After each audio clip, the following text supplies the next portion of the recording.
Directors, the Federal Ministry of Justice here present, the Executive Secretary, National Human Rights Commission, heads of departments and agencies of government here present, members of the press, distinguished ladies and gentlemen. Let me begin by welcoming you all to this very important press conference. As you are aware, Nnamdi Kanu, the self-acclaimed leader of the indigenous people of Biafra, IPOB, has been at the center of a subversive campaign against the Nigerian state. Consequently, Nnamdi Kanu was arrested on the 14th day of October 2015. He was charged to court for treasonable felony, among other crimes. He was granted bail by the Federal High Court Abuja on the 25th day of April 2017, which bail he eventually jumped and fled abroad.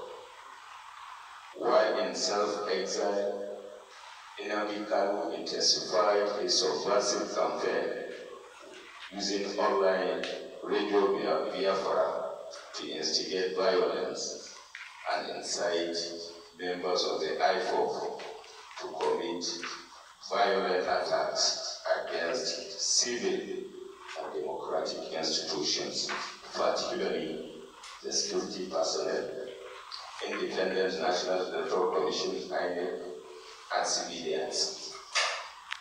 He instigated the destruction of public and private properties across the country. As a result of these criminal activities, IPOB was proscribed and designated a terrorist organization by a Federal High Court sitting in Abuja, pursuant to an order made on the 20th September 2017. Despite the proscription of IPOB by the federal government, Nnamdi Kanu continued the subversive campaign, instigating and inciting broadcasts to direct members of IPOB to launch attacks on government and public institutions, among others, which resulted in loss of lives and properties. The ENDSARS protest of October 2020 played into the sinister plans of Nnamdi Kanu, whereby he seized the protest through subversive and inciting online broadcasts and actively commanded and directed attacks on security personnel and facilities. As a result of these broadcasts, members of IPOB attacked and killed security personnel and burnt down police stations, correctional centers, INEC offices, bus terminals, the palace of Oba of Lagos, banks, hospitals, shopping malls, and vehicles, amongst others. On 12th December 2020, Eastern Security Network, ESN, was formed by Nnamdi Kanu as an armed wing of IPOB with a mandate to advance the nefarious agenda of the outlaw group. ESN continued to launch attacks on security personnel, civilians perceived as enemies, as well as destruction of private and public properties. The destructive activities of IPOB, ESN pose serious threats to Nigeria's national security and its corporate existence, which resulted into re-arrest of Nnamdi Kanu and members of his group. The destructive activities of IPOB, ESN,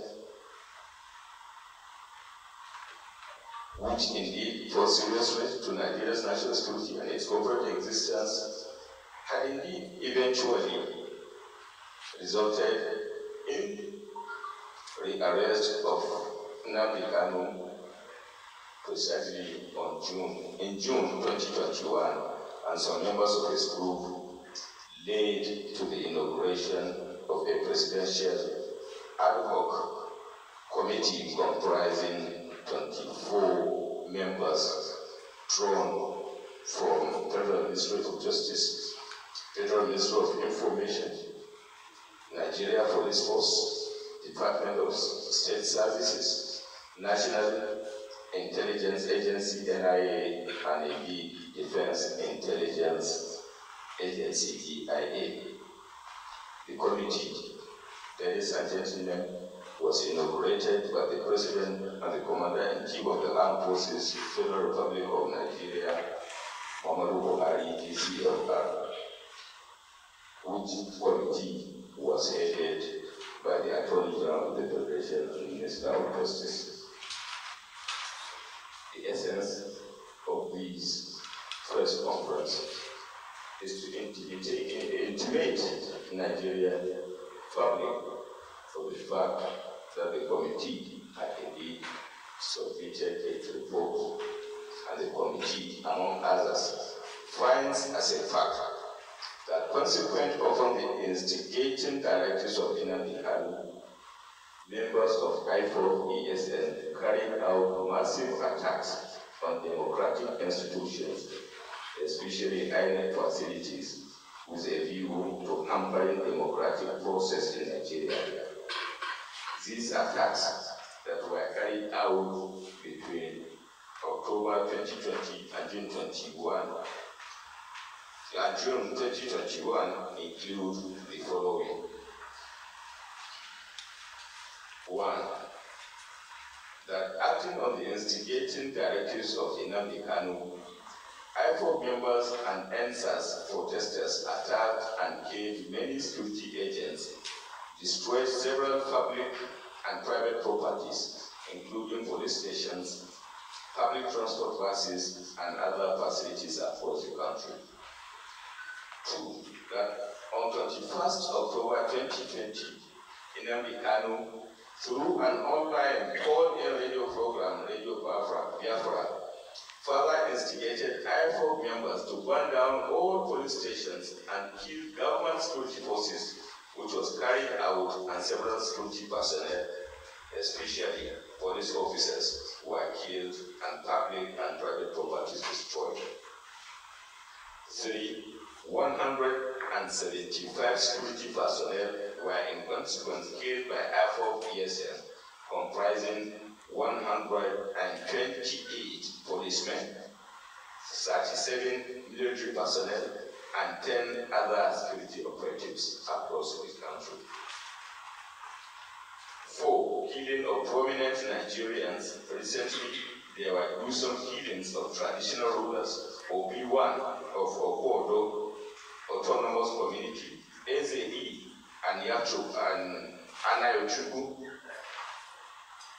Dureburo and Eze Samson Osunwa of Ihebi Niore Autonomous Community, as well as the killing of Alhaji Ahmed GULAK on 30th May 2021. That as a consequence of Nnamdi Kanu's broadcast, there were 19 attacks on INEC facilities that resulted in the destruction of offices, as well as burning of 18 INEC logistical vehicles, several election materials, equipment, and ICT gadgets in Abia, Akwa Ibom, Anambra, Cross River, Enugu, Ebonyi, and Imo states.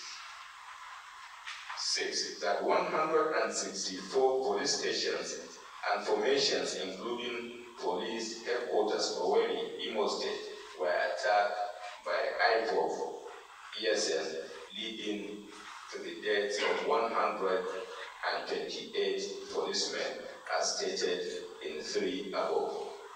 144 injured, while 628 vehicles were destroyed.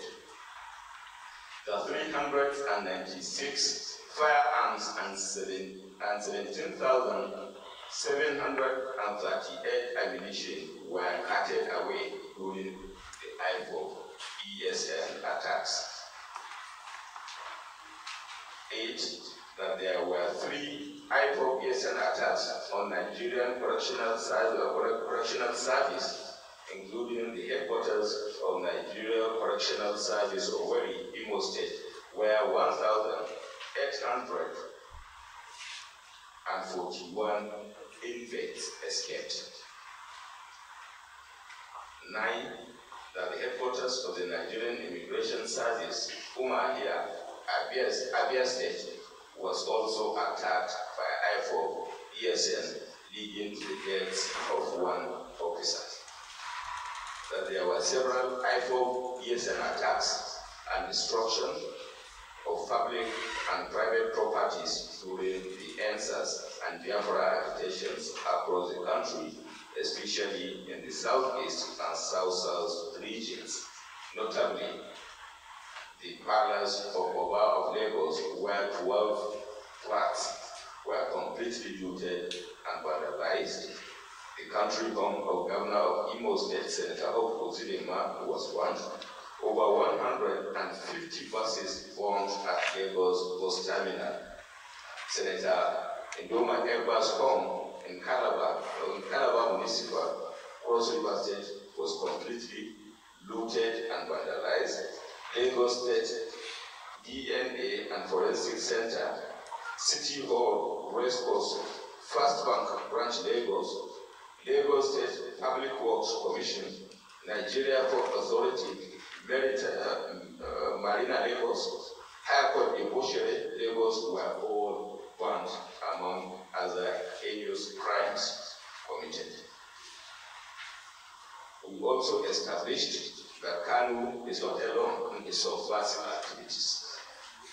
He has accomplices in Nigeria and abroad, individual and groups, as well as state and non-state actors who are aiding and facilitating his campaign against the people and state of Nigeria. Some of the state actors aided Kanu even as a fugitive in his destructive mission, ignoring the terrorist nature of his activities. We call on these countries to desist from aiding subversive acts by Kanu and IPOB against the state of Nigeria and its people. Conversely, there are some friendly countries which, recognizing the state of IPOB as a terrorist organization, have either banned the activities of IPOB or placed Kanu on stop list. To these peace-loving countries that have put Kanu on that or on their stop list and banned IPOB from operating in their territories, we express our appreciation as a nation. Similarly, the federal government has received the report on financiers of Adeni Sunday Adeyemo, aka Sunday Igboho. The report revealed that Sunday Igboho is a director and signatory to Aviation International Concept Limited, registered on 23rd April 2010. Aviation International Concept Limited also has Oladele Oyetunji and Ederofo Adeyemo as directors. Similarly, Igboho is linked to 43 bank accounts in 9 banks. The major financier of the fugitive and separatist was found to be a federal lawmaker in the National Assembly. A total sum of 127 million 145,000 naira was received by EPOB from his financiers between 22nd October 2013 and 28th September 2020 through Aviation International Concept Limited account. A total of 273,198,200 transaction outflows was recorded from Sunday Igboho's account between 15th March 2013 and 11th day of March 2021. Investigations revealed that Aviation International Concept Limited, belonging to Igboho, transferred the sum of 12,750,000 to Agbal Bako and Sons. It might be recalled that Agbal Bako and Sons and its promoter Abdullahi Umar Osman are suspects in the ongoing joint terrorism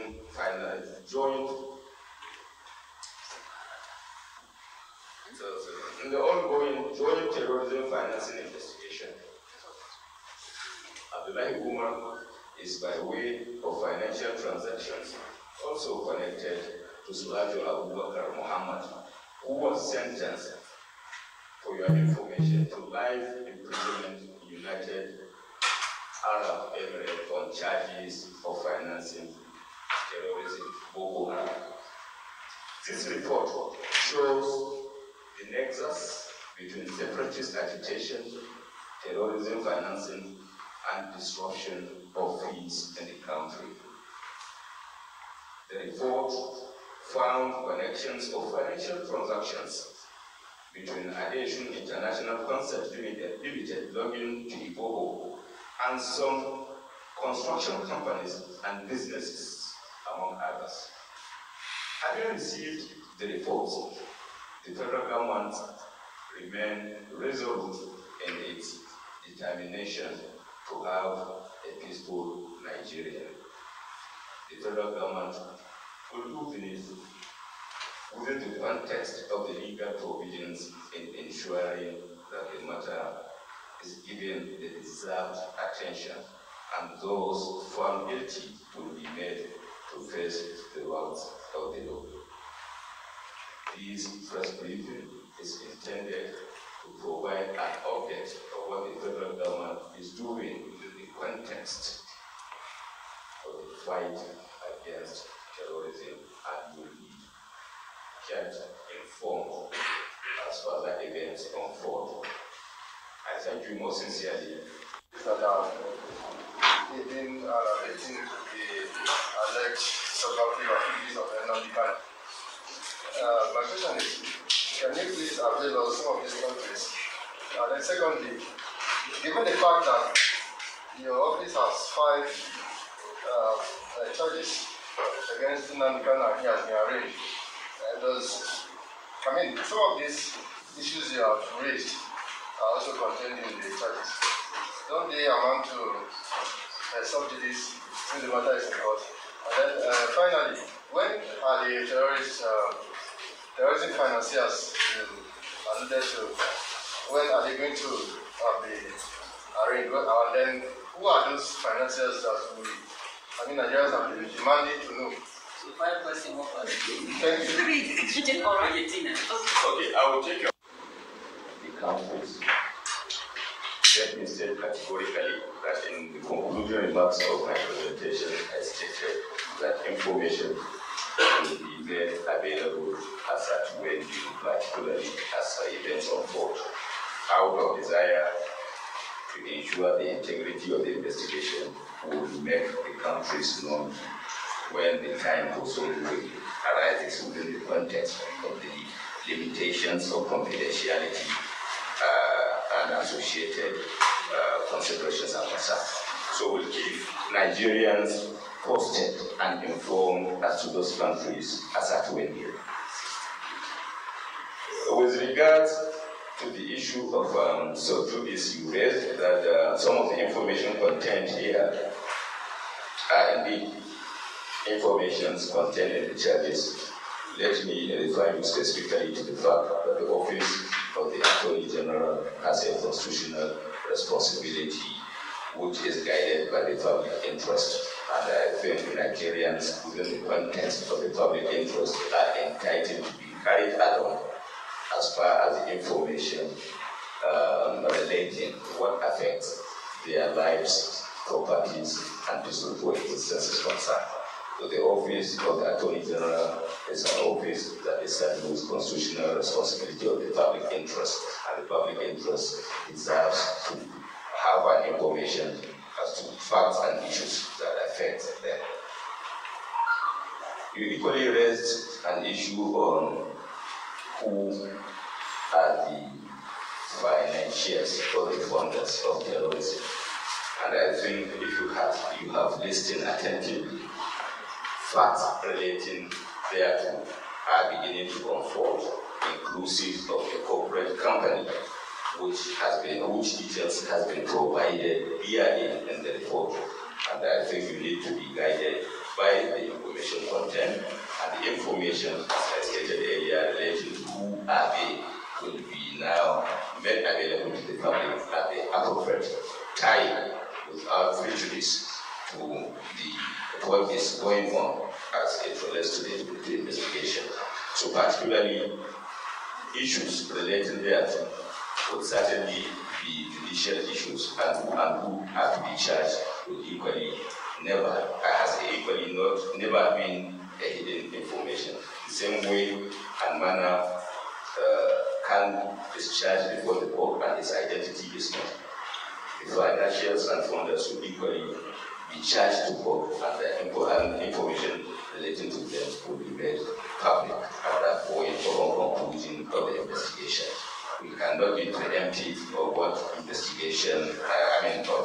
investigation as at now, but then certainly they will be charged publicly, and the information and details about them will be known publicly at the point of arraignment, among others. Thank you. Yes. If I get to correct this side, you said from the report by the committee, it means that Nnamdi has already been indicted due to the findings by the committee. So where is the presumption of innocence? If the committee was going to be set up, why was it brought to court and why was it rearranged and allowed to take its plea? Why isn't the court allowed to do its job and we wait to see the outcome? And what is the possibility that the court will not align itself with the findings of the committee? Thank you, sir. Thank you very much for your information. It's a judicial function. And with that in mind, Nnamdi has indeed been arraigned and charged before a court of law. What we are doing here today is a public interest aspect of it. Nigerians are entitled to know the factual situation as it relates to associated charges filed before the court of law. So whether the presumption of innocence, as you raised by your question, is never affected, taking into consideration the responsibility and the function of indictment, conviction, and sentence is purely judicial function, and the matter has been taken to court. So the court, as a final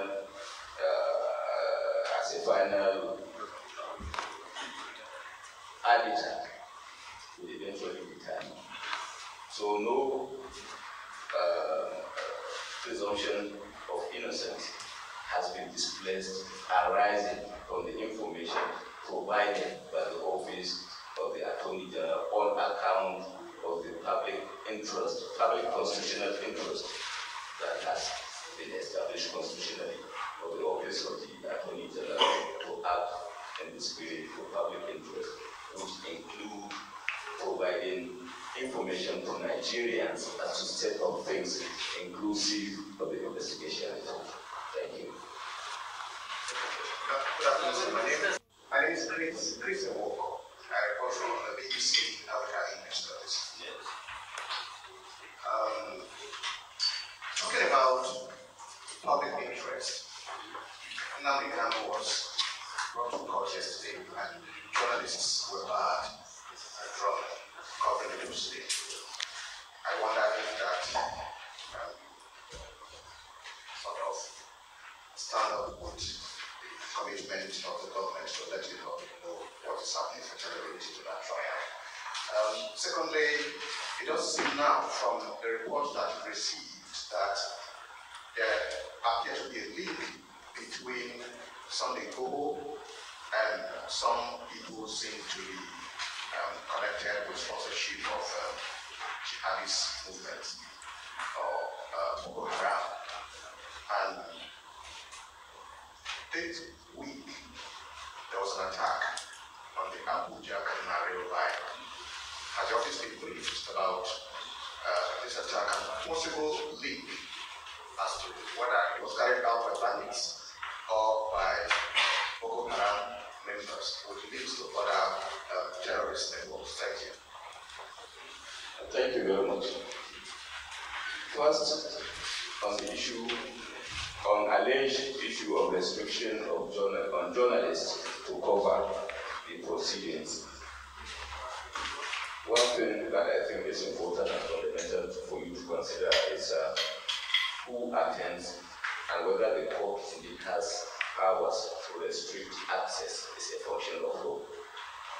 In that respect, I will refer you to the relevant legislations operational in Nigeria on terrorism. And then secondly, within the context of the prevailing legislations, the court reserves the right to restrict access.